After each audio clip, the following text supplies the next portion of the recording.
I tried to reach her. I was like, Anita, like, until she answered, I was like, Anita, something's going on. Like, don't leave the house. Don't leave the house. Like, reports of on October 8th, there was a protest already by the pro-Hamas people. Like, what?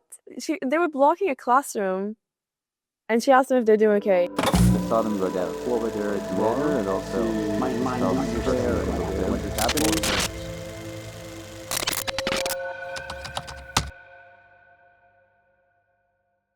What's your name? My name is Anastasia Zorchinsky. Where are you from? I was born in Israel. I moved to Canada when I was 11, and now I live in Montreal. Why'd you move to Canada? My parents, I guess, just wanted to have like a fresh start somewhere. Did you grow up in a Zionist home? Yeah, yeah, my home was Zionist, but we weren't religious. We were just kind of traditional because my parents came from Soviet Union, so they never really had religion at home. Did you go back and forth as a kid to Israel? Actually, no, I only went back after 6 years, So what year was it that you moved to Canada? 2016. And you only went back in 2022? Yes. What prompted that trip?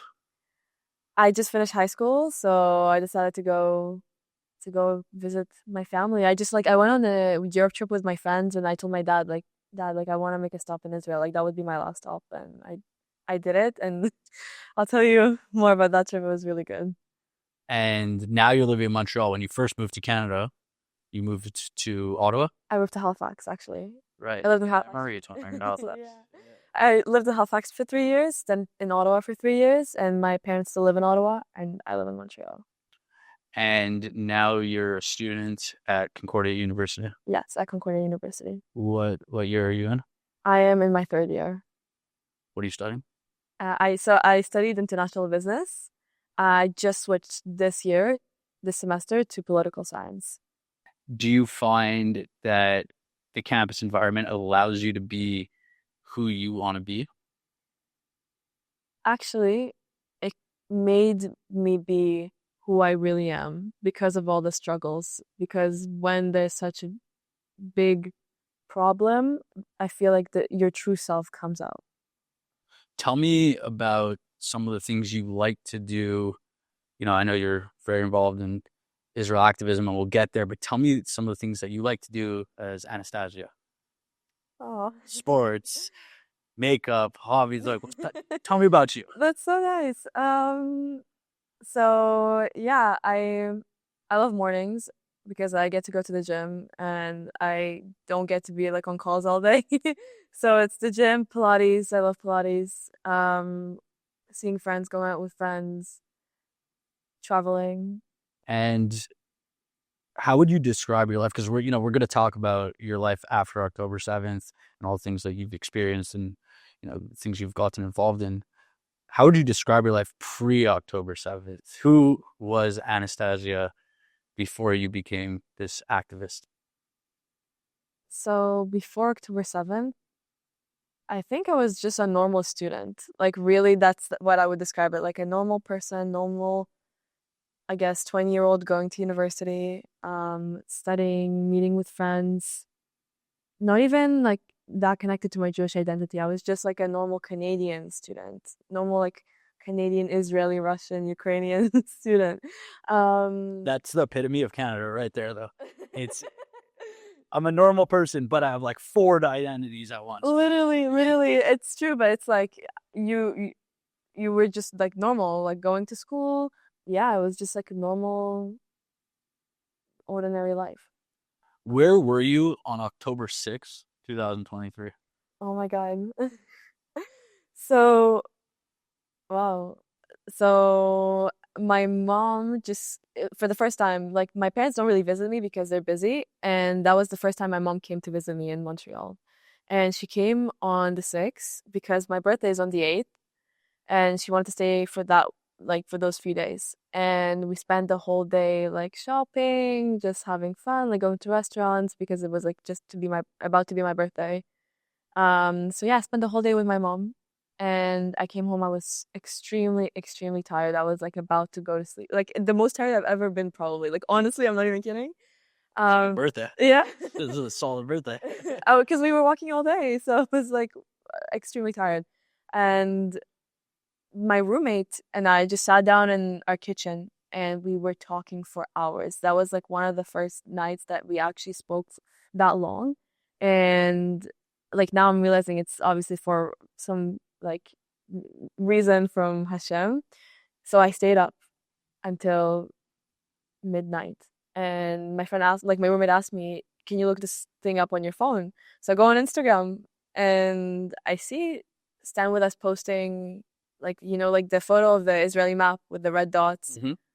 And I'm like, okay, something's going on. Something's weird. But I just keep scrolling because it's kind of normal. Like, you usually get that post like once in a while from Stand With Us. And then I keep scrolling down and I see more and more and more. And it's like 12:30 p.m. And I'm like, my roommate's name was Izzy. Izzy, like, sorry, I have to go to my room. Like, something's going on. So from there, yeah, I basically stayed up almost all night and was on phone calls trying to reach my family to see if Who were you trying to speak to? So I called my sister like 10 times. I told her like don't. She didn't answer because it was 6 a.m. for them. 7 a.m. I was there. Yeah, Yeah, so for me too. Yeah, it was for them, for you, for everybody. It was 6 a.m., 7 a.m. I tried to reach her. I was like, I need to like until she answered. I was like, I need to. Something's going on. Like, don't leave the house. Don't leave the house. Like, first thing I was worried about is for her to leave the house because she always walks her dogs outside, like in the mornings. So she didn't know what was going on. So I was the first person to tell her, you guys are getting attacked. And then I called my grandma a bunch of times. She wakes up early, luckily. So I told her, like, don't let, grandpa leave the house for work. Like, you should. So you were informing from Canada, people in Israel, that there's trouble, real trouble. They didn't know because they lived in the center. They had no idea until they opened the TV because it's not like people's first instinct to open the TV in the morning and just watch what's going on, especially when just like an ordinary day. So yeah, immediately, because the first photos I saw, unfortunately, like that whole night I stayed up on Telegram and I was watching what's going on and I was on the phone with like my co-president Michael and he was telling me like Anastasia, there's a war, like Anastasia, people are dying. And then I downloaded Telegram for the first time and I saw like the first photo I saw of, unfortunately, was of murdered elderlies at the bus station in the south. And I was like, there's no way I'm gonna let my grandparents be those people. Like, I can't. I have to inform them. I have to do something. Yeah, it was, I would say, like 6:37 a.m. our time, which made it the middle of the night your time. So you had like a full night of staying awake watching this stuff unfold. Yeah. What did you feel in your gut? Did you feel helpless? Did you feel empowered? Did you feel sad? What was the emotion that you felt while you were scrolling on your phone? I felt responsible. Like, I felt like some sort of responsibility wave hit me. I was like, okay, this is happening. I don't take it emotional. Like, I obviously it was very, very sad, very, very sad. But the emotion like didn't transfer to like crying immediately. It was to have to do something. Like, I have to do something. And it showed by me speaking to my grandparents and my sister. But then like next day we were on the phone with Michael. Like, okay, we have to do something. We have to do like a vigil. We saw what people were doing around the US. We were like, okay, we have to bring out signs. We have to do something. So it felt like we had the responsibility to stand up as like the Israelis of Concordia. And what is the Startup Nation? So Startup Nation, our first mission was really just to bring like business innovation, technology, culture of Israel to campus. We started at Concordia. Then we also came to McGill. Was that prior to October 7th? Exactly, that was prior to October 7th. After October 7th, our main mission was to fight antisemitism and been forced to change. Exactly, it's been forced to change. So bringing back to October 2023, October 7th was a Saturday, October 8th was a Sunday. Bring me to October 9th, Monday. You start your school week again. All this stuff's unfolding in Israel, but in Canada, other than in the Jewish community and, in the Arab Muslim community, there's not much context. School's running as normal. What was your Monday, October 9th like? I couldn't go to school. Like, I couldn't go to class. I had zero desire to even sit in the class. Like, I had zero desire to come on campus. Because that same day, we were planning the first vigil downtown to happen on October 10th, on the Tuesday. and we put all of our energy and effort into making that vigil happen downtown. And I think it was Victoria Square or one of the, it's on Peel Mm-hmm. Street. Yeah, Victoria Square. Yeah, Victoria Square. So didn't run through my head that I had to even come to class that day. I was like, there's war, that's it. Bring me through the week. Well, actually, no, you say there's war, that's it, but you're living in Canada. And why for you, as a person who's living in Canada, is it war, that's it? Because I'm in Canada, but my identity is still with me. I'm still Israeli. I'm still Jewish. I am still the only Israeli club at Concordia University. I'm still one of the only Israelis. It's a group of Israelis. And also, I was like the president and founder at the time. I didn't have a co-president. I didn't have a co-founder. I felt like we could not just not do anything. We had to take action. So, yeah, again, the sense of responsibility, just that wave just hit me. And yeah. Did you have students, because you're the president or co-president of the Startup Nation, did you have students looking to you right away as, what are we going to do, Anastasia? Exactly. People were like, what are we gonna do? What's the plan? What is happening? Like people were like, I hope your family's okay. I hope everything's okay with you guys. But yeah, immediately we felt like people were like looking up to us and thinking like, okay, you have to do something. At the same time, it also felt like When you say people, you're talking about other Jewish students? yes, adjunct Jew students, yeah, exactly. Because at the same time, like we were getting reports of on October 8th, there was a protest already by the pro-Hamas people in Montreal. So we understood that we didn't understand it quite well at the time. Obviously, it was very early, but we understood that we're under a threat, and we have to do something. So post October 7th, it's fair to say that the can of worms opened up and all this anti-Israel, anti-Jewish sentiment exploded. And did you feel physically threatened, or did you feel ideologically threatened, or both? Both for sure, both. The first time I felt threatened, was actually October 13th, the day after before October 13th, October 12th, when the pro-Hamas people were planning like a jihad day. I don't, it was like a Friday. Friday the 13th. Friday the 13th, the jihad day. First day I felt threatened because my family, they felt threatened for me before. They were like, they start calling me, Anastasia, you're coming to Ottawa tonight. You're not staying in your apartment alone, because I was alone at the time. You're not staying there alone. You're going home tonight. You're recognizable. People know who you are. Like when you're one person, when you're a 6-person team, like leading the only Israeli students at Concordia, when it's like a 35,000 student university, people know who you are. So immediately my parents were like, you're coming home. Like, I don't care. Like, you have to drop everything. I'm ordering you a train ticket today. You're going. And for an hour, I was thinking, like, do I do what my parents want me to do and be a good kid, or stand up for my community and not back down and not be, like I'm the, like in my head, it's like I have to lead. I have no other choice. Do I back down and show people that I'm just gonna abandon them? So I called my parents and they were very disappointed, but I decided to stay. And I felt obviously worried. I didn't know what was gonna happen. It was just a few days after the war started. I've never had something like this happen to me before. So for that whole week, I was like, okay, what do I do in self-defense? What do I do if someone's gonna come to my apartment? Who do I call? Like immediately plans in my head of like, ABCD, this is what's gonna happen. If this happens, this is what I'm gonna do. So yeah, physically, ideologically, I think that ideology that definitely like contributes to the physical threat. So yeah. Starts psychologically. I mean, the word terrorist is the word terrorize. So, Right. most people, and my unprofessional security opinion, if you're going to wrap your face with a keffiyeh and scream in the streets, you're likely also not going to be the same person who's going to do physical harm.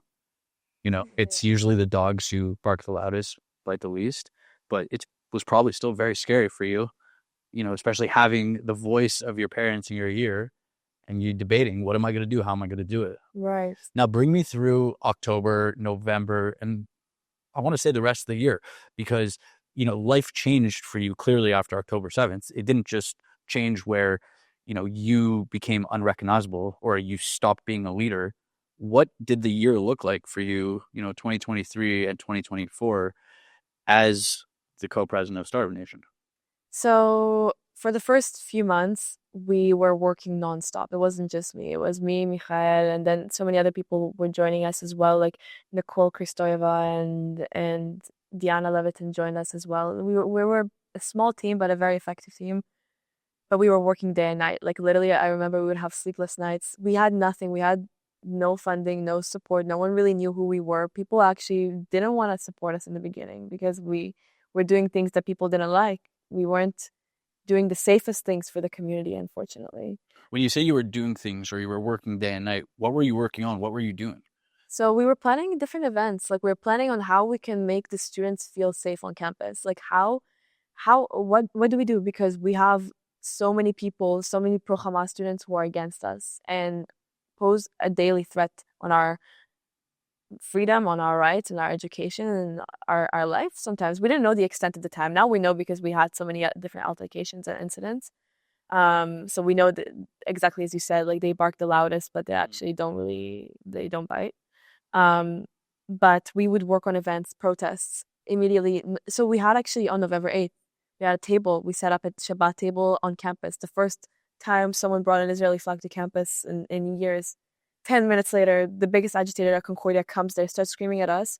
Hundreds of pro-Palestinians come, and suddenly it's one of the biggest incidents in Canada thus far on campuses because of this war. I remember seeing that, when I was in Israel, seeing Montreal, Concordia University, and I was like, wow, not really what I thought Montreal would be known for. I thought maybe poutine or, it's French and its culture, not its anti-Semitism. What did you feel? Because I remember there was video of that Israeli flag being pulled and everything just erupted. Yeah. What did you feel in that moment as you were trying to bring a sense of community to the Jewish students and to the pro-Israeli students on campus, and you have all these people screaming, shouting, screaming for your death, if I'm not mistaken? Yes. What did you feel in that moment? I actually didn't feel anything in that moment when I was there. I couldn't feel. I was just there. I was in shock. Like I was in absolute shock. And it was like just a stressful situation, constant shock. And also like the thought of like please like no one like do anything to any of the students. Like don't beat them up. Don't let this get worse, like worse than it already is, because people were already getting screamed at and punched and everything, and I didn't want it to continue. The first thing I think that came to my mind is like, okay, how do we prevent this from getting worse? So I told the Dean of Students of Concordia, can you please call the police? Why is the police not here? It's been hours. He said, I'm sorry, I can't do anything. If he couldn't do anything, who could do something? Exactly. If he couldn't do anything, who am I? This was like, I don't want to say it was my fault, but it was like, I made this happen. I booked that table. I pressed the button. We pulled it together. Like now I'm responsible. Do you feel that if somebody got seriously injured, stabbed, shot, beaten up, that would have been on you? Yes. Looking back? In that moment, yes, looking back in that moment specifically, I knew it would be on me. Now I know it's not on me, it's on the university.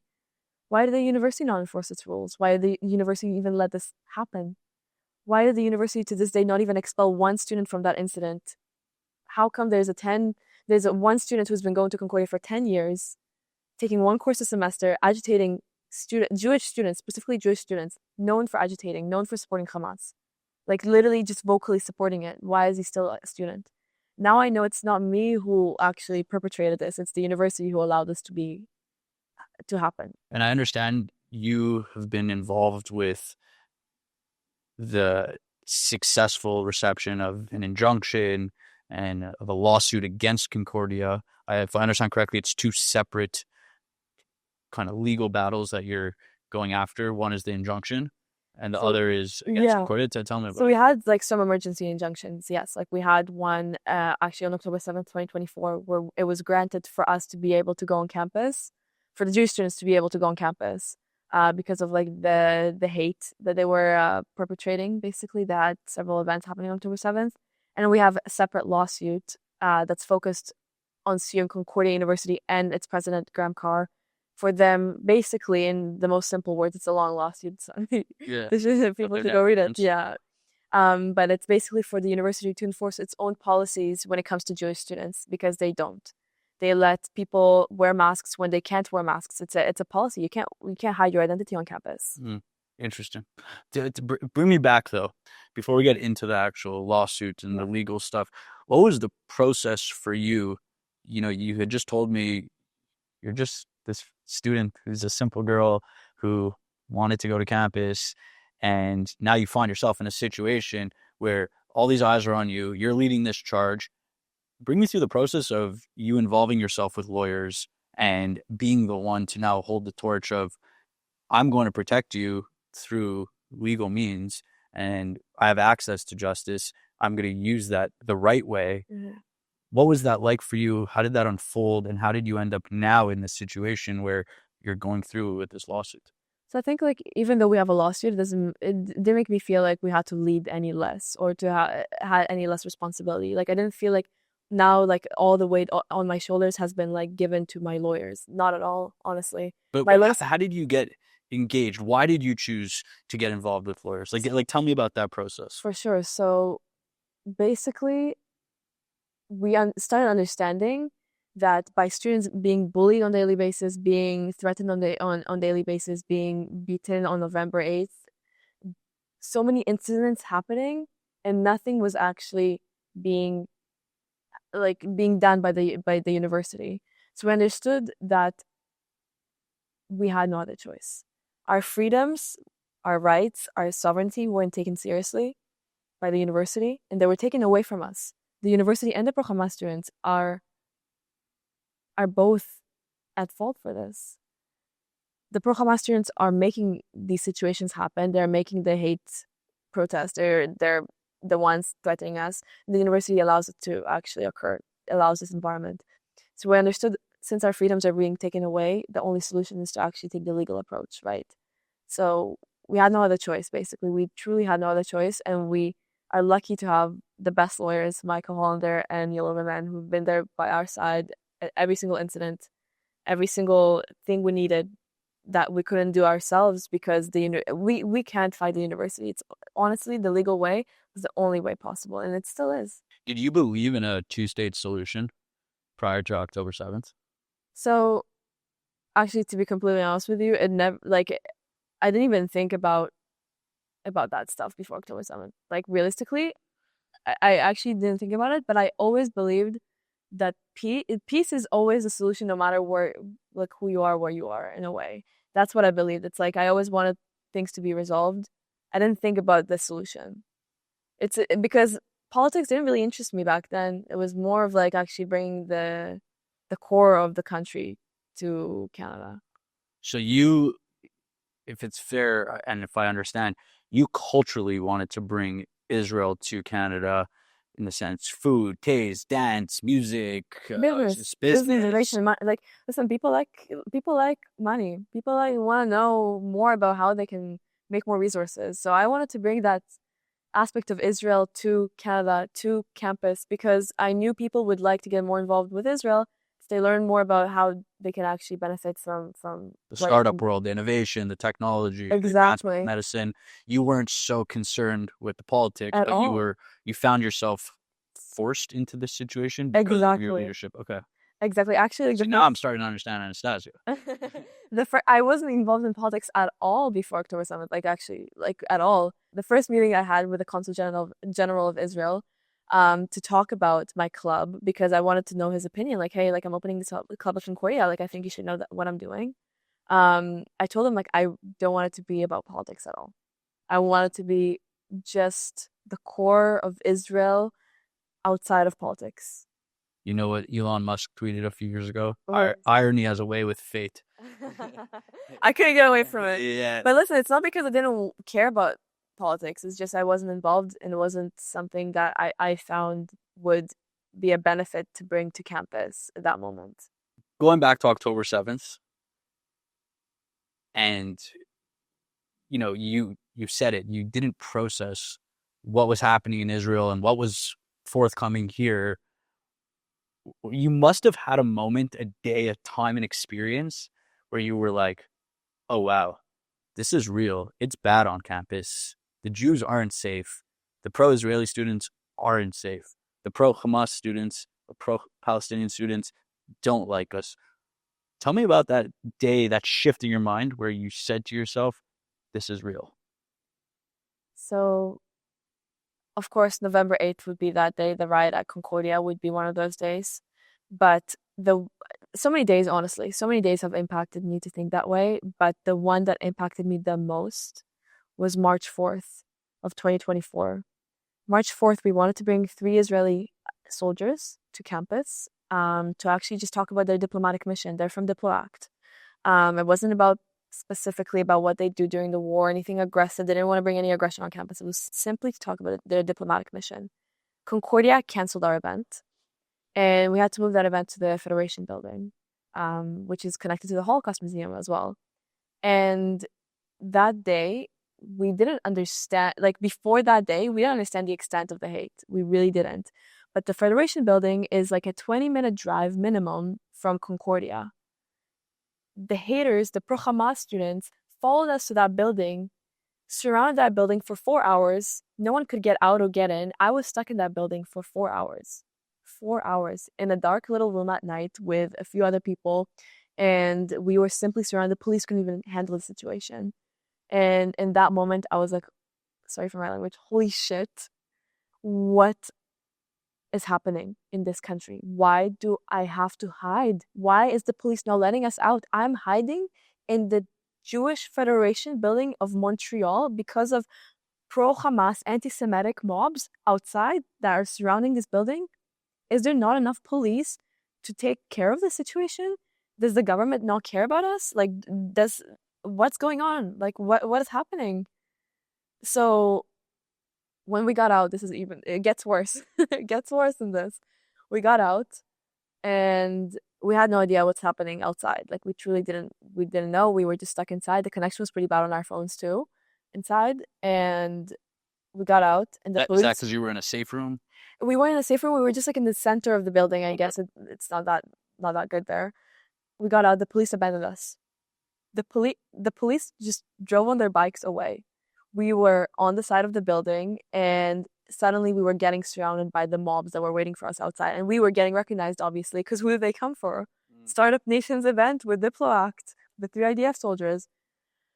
And we started getting screams from different sides and all these mobs calling their friends to come in Arabic and different, like, saying with blood, with this, we'll do what Allah tells us to do, Allah, like all these things. We were like, okay, we have to get our shit together. We have to understand what we're doing.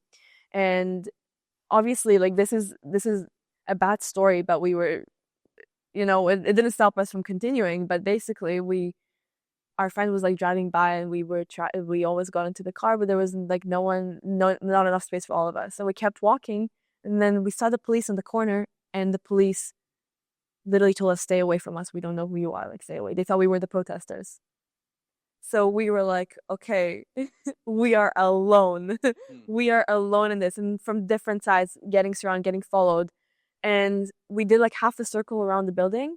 And suddenly we see that the Israeli friends that couldn't get into the building this whole time for 4 hours were protesting with Israeli flags outside of the building, waiting for us. And we were just in shock because we had no idea that they waited for us to get out, that they were there protesting against the mob. Because it's like usually also us who bring the Israeli flag and do something, but now other people started doing it too. And it just, in that moment, I was like, wow, it's beyond campus. It's beyond campus. It's not beyond what we can do, because actually in May we went to Parliament. We can get into that later as well. But yeah. So it was that moment where you're like, wow, this is real. It's real. It's citywide. It's citywide. It's nationwide. It's a problem. It's a real deep problem. Did it change your course of action with Startup Nation, or were you just more reaffirmed that what you were doing was necessary. Exactly. We were more reformed, and we decided to stay as like not aggressive, just as we are, and more. We decided to do more. More people joined us too after that. Actually, a lot of people started seeing like, okay, a lot of people started realizing too, like we have to join them. We have to help them. We have to help the students. They can't do this alone. So we got really lucky. We had way more people like join the boat and help us out afterwards. Since October 7th, I Oh know yeah, you visited Israel. yeah. We met up in Israel. We met up in Israel. When was that?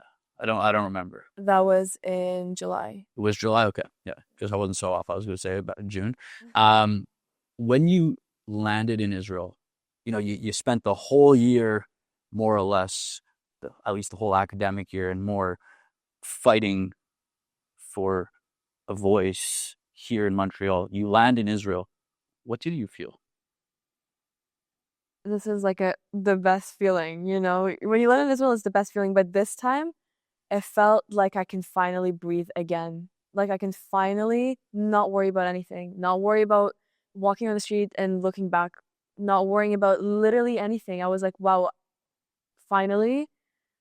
It's just I have a few weeks now that I can just be myself without worrying about anything. Was the experience that you had in Israel, I know we visited the South, were there times that you felt scared? There's a war going on. Yeah, there's a war. There's a war going on. There's Yeah. hostages that are, sitting in Gaza at this time. There still Yeah. are. There's a war. There's people fighting down south. Like, did you feel scared? No, I actually, this is, I don't know if I told anyone, but I feel more scared in Canada than in Israel. And a lot of people actually start saying that now.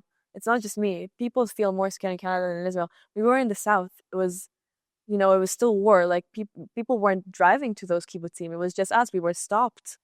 They were asking us questions like, "Why are you coming here?" Mm-hmm. No, I didn't feel scared. It just felt like it felt really sad. It felt really interesting to be there, but fear wasn't really what ran through my head. And actually, like when I was in Israel, I tried to meet with as many people as possible, like people of importance, in order to bring back that knowledge to Canada and to see what we can improve and what we could do better in Canada. Like I met with Nathan Sharansky, and obviously the survivor that we met with, Adele, and many. Actually, I went to the IDF spokesperson bureau as well to meet with them and see what we could do. Yeah.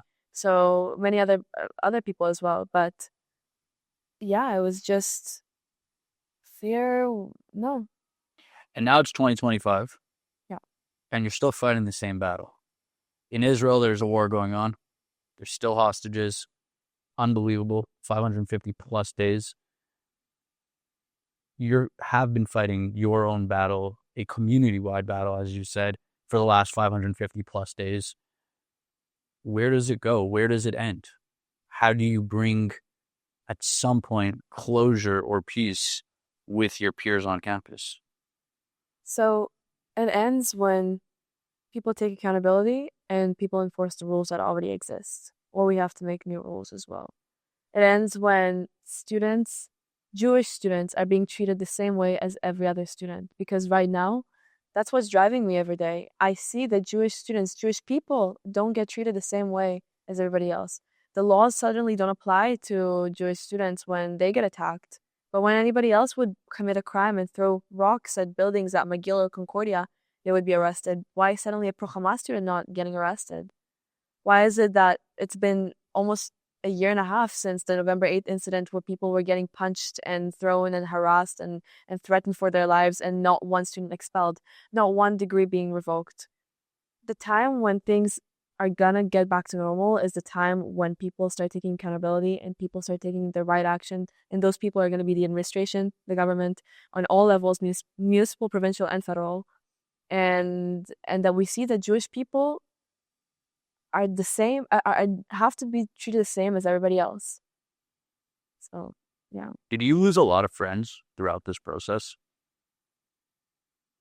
Yes, I did. And I actually didn't even think about them when I lost them. Because I lost you because of this. You weren't my friend in the first place, right?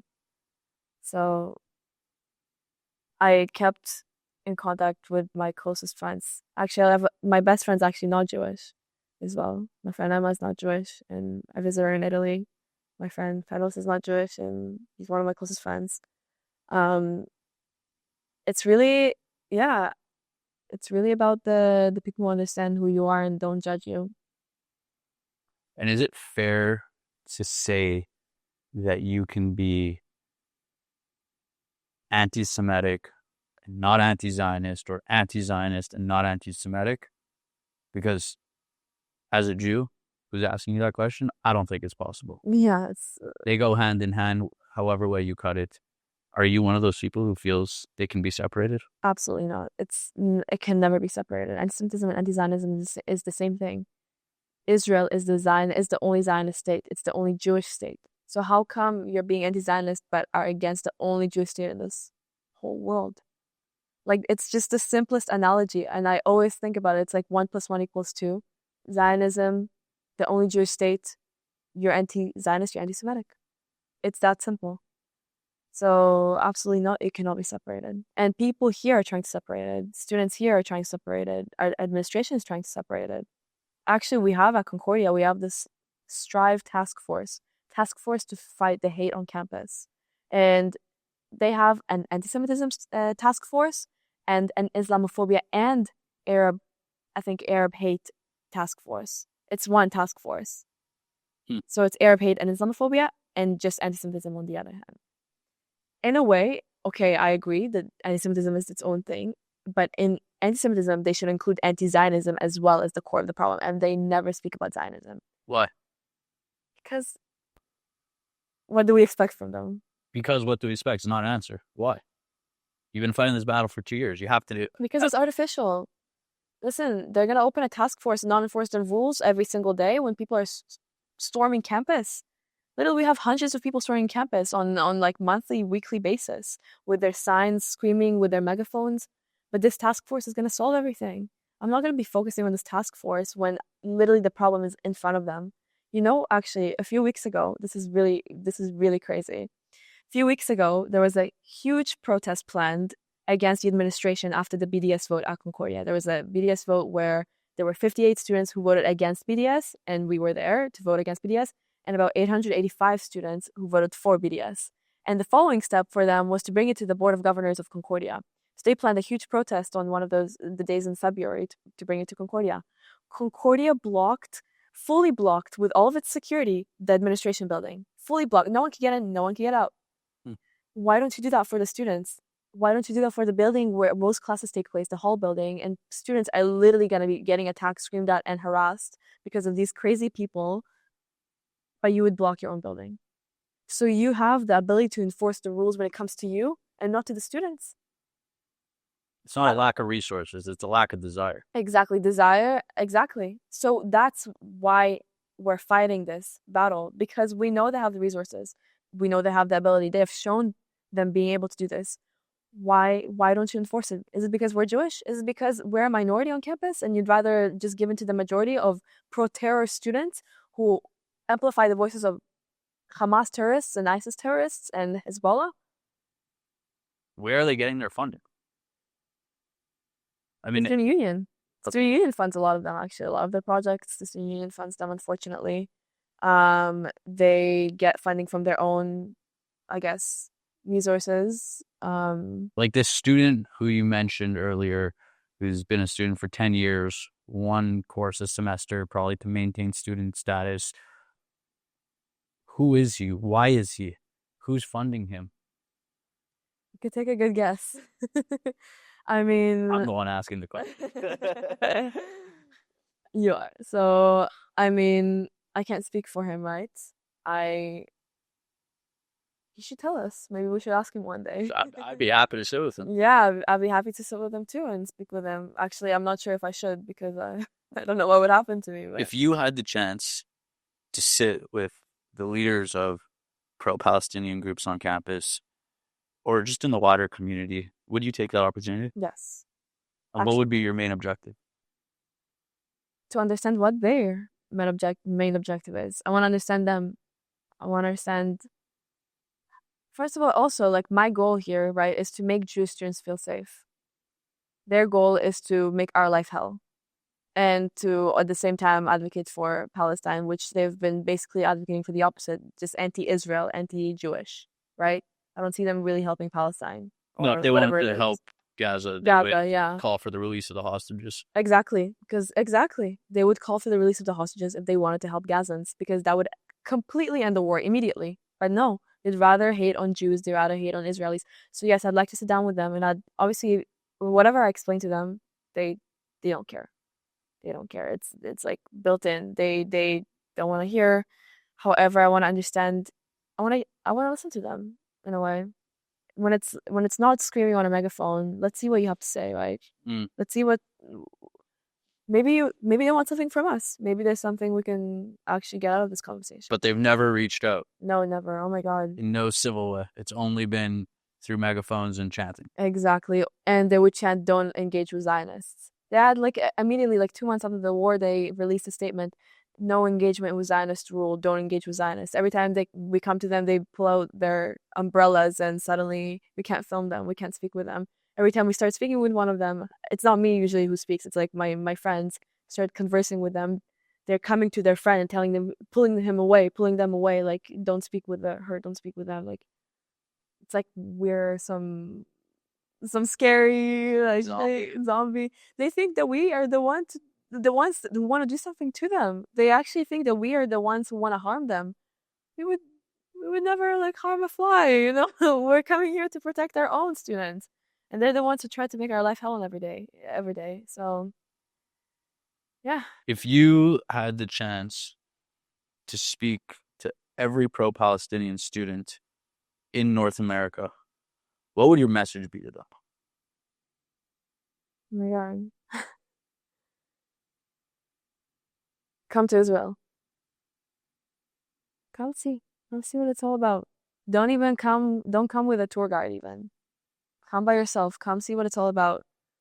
Let yourself understand to the core what you've been chanting for, what you've been fighting for the past almost 2 years. Let's see if you like it. Let's see if you like the truth. Let's see you face it. I want to see it. If you can't face it, then let's talk after. Let's see what we can do together. Maybe you'll join our side. You know what though? I don't want any. I don't want them to any pro-Palestinian, any pro-Hamas person. Obviously, I completely disagree with their ideology, and I will never stand with them. But I don't want anything bad for them. What I wish for them is to come on our side, is to come and become pro-Israel. Come fight anti-Semitism. Why don't you fight anti-Semitism? That's the solution, for them to come on the bright side, not to wish them harm, not to wish them bad. If you had the chance to speak to every Jewish student in North America, what would your message be to them? Oh, I wish for that day to come. It will. Keep fighting. It will. Yeah, no, exactly. I just don't let your freedom be taken away. Don't ever let your freedom be taken away. Stand up, fight, always. No, not even just your freedom, anybody's freedom. See their freedom taken away, stand up for them. Any community, any person. But stand up for yourself and for your ancestors who couldn't speak out for their Jewishness, for their Zionism, for their desire for a Jewish state. Speak out for those who couldn't. Stand up for those who couldn't, especially your ancestors. We're probably looking back at you and they're proud of you for being who you are. Other than Startup Nation and other than your fight, which I know consumes probably most of your energy, if not all, 5 years from now, what's your dream? What's your desire? What's your goal? Actually, to be completely honest, I have no idea. This is like something I think about all the time. But my desire is for my life to go the way it should be. For my path to go the right way. I don't dream about being anything but who I am today, realistically. I never thought that I would have to stand up and be a leader, like for my community. I'm so grateful that I am, but I never thought I'd come to this day. So maybe in 5 years I'll also have another revelation. Revelation, exactly. has the last 2 years, year and a half, has it given you a desire to want to live in Israel? Yes, of course. But what's gonna stop me is the thought and the fact that who's gonna speak out and who's gonna stand up for Jews abroad if we all move to Israel. Yes, diplomats are amazing. Our foreign affairs of Israel is doing its job. They're doing their best. But who's gonna stand up and speak up for the Jewish community if we all go and live in Israel? We have to stay. We have to fight until that fight is over. I think I'll be here. You've met a ton of significant people over the course of the last year and a half, and I'm sure throughout your life prior to October 7th. What is the number one piece of advice that you've been given that you can share, to people who are going to watch this episode? So I wasn't really given this advice, but this is a person, one of my most like I don't like using the word icon, but it's like I love his work. I love what he does or did. Natan Sharansky. Um, it's a story about Natan Sharansky that always stays with me. He was taken, you know Natan, right? Mm-hmm. So he was taken prisoner by the KGB, and he was in different prisons, and one of them was also the Gulag. And at some point, he was interrogated in a closed room with KGB officers. And he always tried to keep that like positive, sentiment inside of himself. He always tried to be free inside of himself. And, you're facing the KGB. You're being interrogated aggressively, demanding information. You're going to be scared. This guy started making jokes with them. He started trying to make them laugh. And one of the guys probably wanted to laugh. And Nathan asked him, is it me that's not free or you that's not free? Brilliant. Incredible. So that stays with me always. The thought of freedom. It's always within yourself. Have you had the chance to sit with the dean of Concordia? Yes. And actually, at the beginning of the war, there was a different dean of students. And after a few months, he decided to leave. He decided to leave most likely because of the extreme tensions of the Israel against the pro-Hamas students on campus. And now we have a different dean. And yes, we sat down with her, although she has asked protesters if they're doing okay while protesting, the pro-Hamas protesters. I literally have a video of her asking the protesters, hey, how are you doing? Are you doing okay? Like what? They were blocking a classroom and she asked them if they're doing okay. Another time, I actually also have this on video, she just came to the pro-Hamas table at Concordia, started giggling with them and eating watermelon. Like, are you joking? And then she wants to meet with us, and last time we met with her, she gave us some warnings and stuff for different events on campus. Honestly, it just feels like a joke. Again, only solution is a lawsuit. I'm not gonna converse with them until they're actually serious, wanting to make a change. Don't open some artificial committee to fight antisemitism. You have the power in your hands to actually enforce the rules. Why don't you do it? Why don't you just do it? Next day, just put up a sign, no protesting. Put up a sign, you can't hide your face. It's a rule. You can't hide your face. You can't block classrooms. Just simply do it. How much longer do you have on campus at Concordia? So, because I switched my programs, I have about 2 years left. Why do you keep paying Concordia University, who doesn't protect you, who doesn't care about you, from your words, not my words, who has restricted your rights and freedoms, again, your words, not mine, why do you keep paying tuition to the university? That's a completely bad question. And I also don't like the fact that I'm still paying this anti-Semitic institution tuition. But I'm still going to school. I still have to get my degree. And unfortunately, that's what it takes in Canada. I think no matter what university I'll go to in Canada, this is going to be the case, right? It's like a copy-paste across Canada, different universities. The only other institution I could go to is Reichman University or Tel Aviv University, where I actually feel like I'm paying and I'm feeling good about it. But it's very unfortunate. I don't like that either. How have you been able to connect with other Jewish students not just in Canada, but in the United States, who are fighting the same battle. I know you're friends with Shabbos Kastenbaum. He just came to Montreal, spent the weekend with him. This is a plague across all universities in North America. Again, your words, not mine. What does that do for the Jewish student community in terms of bringing people together, pulling people apart? Well, what does it do?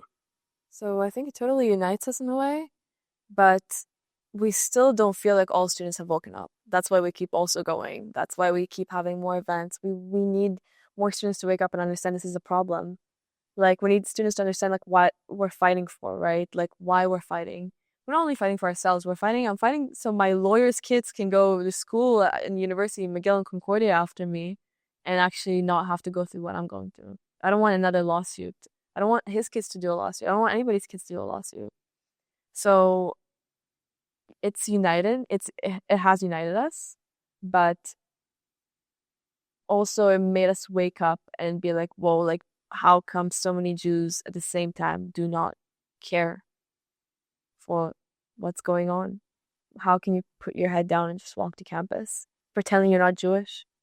Pretend like you don't have ancestors who maybe went through the Holocaust, maybe went through horrific antisemitism in the past, and you are putting your head down. Like, sometimes it's like a shocking situation. What is the reason? What is the reason? You're closer to students than I am. Like you're on campus.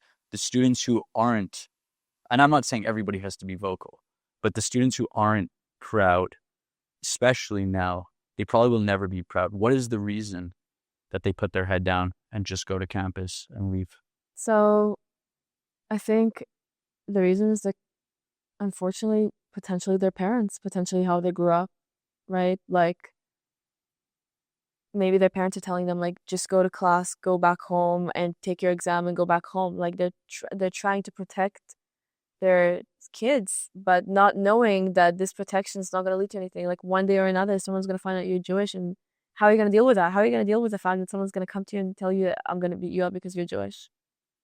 It's better to be loud, proud right now, be ready for who you are, be proud of who you are, than hide it. Because in the end, like, the lie takes the elevator, but the truth takes the stairs. Mm-hmm. So the truth will always come out. So it's the parents, it's how they grew up, and it's the community that maybe also told them put your head down in the last 5, 10, 20 years. Who knows? I wasn't here, but the community was always here. We weren't always so needy of being proud and loud. It's only now that we understand the actual, real, deep importance. But you mentioned you went to Ottawa.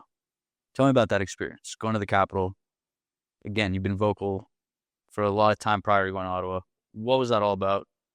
Yeah, so I spoke at the National Press Conference for the Antisemitism Forum with the the Justice Committee of Canada. So that was just a press conference, but my colleague Michael, he spoke at the actual committee hearing to represent the students of Montreal, basically, and the antisemitism that we have been going through. So it was for us, I mean, to be there, to meet those influential people, to meet the members of parliament from both parties, from all parties, also Bloc Québécois and NDP were there, not just conservative and liberal. It was very, very good for us because like we are now very well connected with them. However, I don't see any results, right? We spoke, we told the world, we told the country. It's people heard us. Where's the change? We're still fighting for the change. The change came, right? For example, the federal government holds millions of dollars of research funding with universities, right? Like they can just stop funding the research of universities. And it's millions of dollars. Like universities obviously have some sort of like that's a threat. That's a threat to the university. So why don't they do that? Why don't they stop? They see it's clear, deep hate. No, I don't see other communities. Like I don't want to bring down any other community and compare at all. But I don't see other communities experiencing this level of hate and this level of also just like everybody closing their eyes to this hate that's not Jewish or that's not going through the hate, right? Like pro-Hamas students can just go break windows in bright daylight at McGill and for no one to be arrested or for the police to not even be there. But if anybody commits a crime, any other person, they would be immediately arrested. Mm-hmm. So yeah, it was a great experience. Met great people, made great connections, but the change is not still, it's not here yet. It's not here. With conviction, do you believe you can bring change to campus? And I ask that question sincerely because in the early 2000s, Bibi Netanyahu came to Montreal, came to Concordia, and I'd say plus minus 20 years later, we are still seeing the exact same level of hate and anti-Semitism on the exact same campus. Right. So after he came, there was a bit of a change actually at Concordia. People actually started taking care of the student union, and there was a different time where actually there was peace on campus, a bit of peace, better peace. Obviously, right now the fire is still on, and it's really on at Concordia. Um, I think I don't want to say I can make the change. We can make the change. It's not me alone. I can't do this alone. I won't do this alone. If I have to do this alone, I'll do it alone. But I hope I don't have to do it alone. And it's gonna be exactly as we talked about the government as well. If there's the top leadership, if they do it with good intentions, if they do it correctly, everybody else will follow. So I think if we can get the leadership to do what's right, then we can really make campus a better place. For all students, for Jewish students, for everybody. Is there a time you throw in the towel? You say enough is enough? In what cases? You're only a human being. As much as you think you're a superwoman, at the end of the day, you're a human being who has physiological and biological, you know, needs and wants and desires. Is your, as an individual human being, is there a time that comes where you say Anastasia's wants, needs, and desires are prioritized and prevail, and you throw in the towel on this fight? So first of all, I want to clarify. I don't think I'm a superwoman. I'm just a normal person. Like I truly am just a normal person who was put in the situation and was doing something with the resources that I had. Um, yes and no. So I've learned how to deal with the tough days. We all have tough days. We all have hard days. Especially in the beginning of, I had many, I don't want to admit to this. I really hope the Prochama students aren't watching. But because, like their goal is to make our life hell. Yes, they made my life hell some days. They did. I'm gonna confess to that. If they get to this far in the interview, we've done something. We've done something right. But yes, we've made my life hell some days. But we still wake up the next day and we still keep going, right? So what helped me really is to have a good routine. Again, I hope the Prochama students aren't watching. I don't want them to know my routine. But yeah, it's like the balance of like your own life, your own needs, and also what you can give, right? Like the better you give to yourself, the more you can give to others. The more you take care of yourself, the more you can actually give to the world. So I realized that too in the beginning. I didn't realize that at all. I gave everything I had, like really every day, and I think that was good still at the moment. But no, I don't want to throw the towel. Like sometimes I'm like, I could be doing anything else today. I could be going, just to Pilates and farmers market and buying flowers and going out for a drink with my friends like any other girl my age would probably do. But no, like you understand like what you're fighting for. You understand it's Am Israel, it's Israel, it's my people, it's my ancestors, it's students who constantly get beat up just for wearing Magen David. Like why would I stop? Like I don't want to stop. I don't want to see another person suffer. I'd rather suffer. This is like, this is really deep, but like I'd rather suffer right now so others don't suffer later. You had mentioned very early on that you didn't grow up practicing Judaism. You were never, religious. Do you feel, because again, your words, anti-Semitism can't be pulled out of anti-Zionism and vice versa, that you have become closer to the Jewish religion through this whole process? I have definitely become closer with the Jewish religion and Zionism throughout this whole process, for sure. I've never been this close to Judaism and Zionism. Even before, when I lived in Israel, I was never this close to Zionism and Judaism. Because when you live in Israel, especially this young, like you don't think about Zionism, you don't even know that concept. You live in the country, you're happy, there's war. Sometimes you don't understand why there's war. You just think someone's attacking you because they hate you, because they want you, to not exist. But yeah, I left my Jewish and Israeli side for about 6, 7 years. I came to Montreal and I started connecting back with it more than I ever have. Like my family's not religious or they're Jewish, but they're not religious. Um, but yeah, I feel like now there's like I have something that I've missed my whole life type of thing. It's like something I just connected back to that just wasn't there my whole life, but I was like missing that piece. Could it be a sense of community? It's definitely a part of that, but it's not only sense of community. There's a spiritual aspect. There's spiritual and there's also like I understood the need for a Zionist country as more than I ever have when this war started or when I just got back to like loving not loving but like being so connected to Israel. I always loved Israel. It's just being so connected to Israel. I even forgot Hebrew a little bit. Hmm. Like came to Montreal, started speaking Hebrew again because my family we speak Russian at home. Hmm. So yeah, I was a completely different person. But like this is who I am. Like I knew something was missing but this today Anastasia she is this is who I really am.